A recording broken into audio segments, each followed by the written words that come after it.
Hi, my name is Dan Cafaro. I'm the chair of the Industrial Design Department at the Cleveland Institute of Art, and I am going to talk a little bit today about model making with laser cutting. Before you start any design process, one thing that you need to think about is what you're designing, who you're designing it for. You go through a research process, you go through a process of generating concepts, and eventually you get to points in the process where you're going to prototype and maybe even make a final appearance model.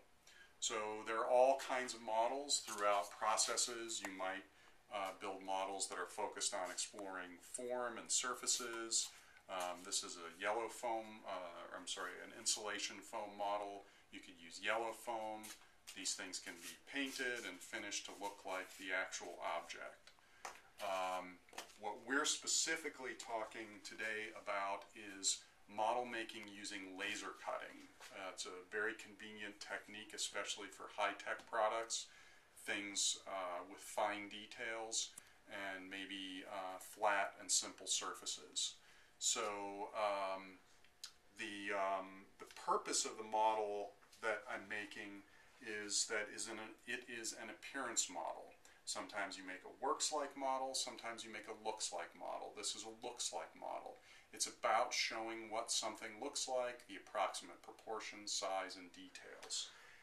What I'm specifically designing is a concept for a phone, for a mobile phone, smartphone for contractors. I started with talking to contractors, finding out their needs, generating concepts, and then really coming up with what I branded a DeWalt, a ruggedized smartphone. So that is the basic concept. There's a lot of planning that goes into place. I have laid out all the details in different thicknesses of plastic.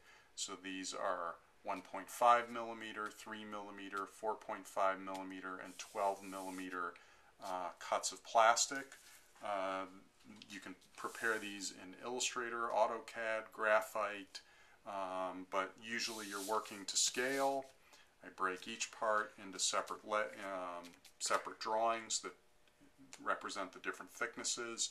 I often do sections so I know what my stack-ups look like, and then ultimately I prepare a series of prints that I can check, and these are the things that will be laser cut. I use a couple of different sources for laser cutting. ThinkBox at Case Western Reserve University is a great source. You bring your own material, or they have material. The laser cutting's free, you just have to pay for material. And then I also use Palalu, which is an online service. You can upload everything, and they send confirmation, and within a few days you have your parts. When I need, and they provide plastic in whatever thickness you need. If I need to buy raw plastic, I usually go to House of Plastics in Cleveland. Some basic tools that you're going to need. An X-Acto knife is always helpful.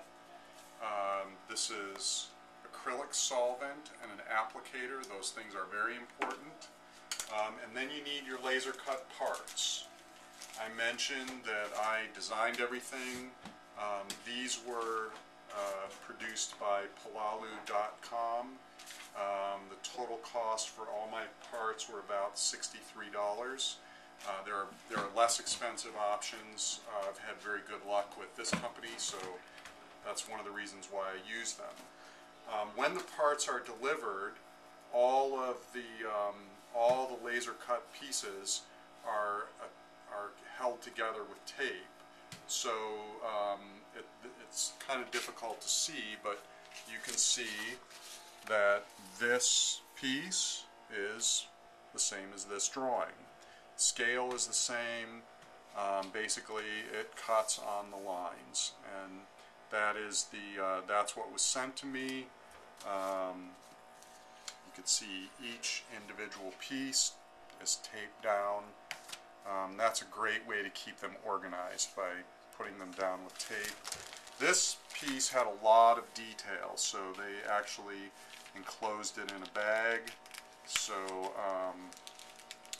the really detailed pieces wouldn't fall apart. You can already see my X-Acto coming in handy and getting my pieces out. Some really, really detailed, nice stuff in here. Couple things to remember that are very important is we're going to do a video here that's a few minutes long. This process takes time. You don't wait till the day before you need it. You plan ahead, really think about these parts, plan them out well, and then hopefully by the time you get to the parts, the process goes quickly.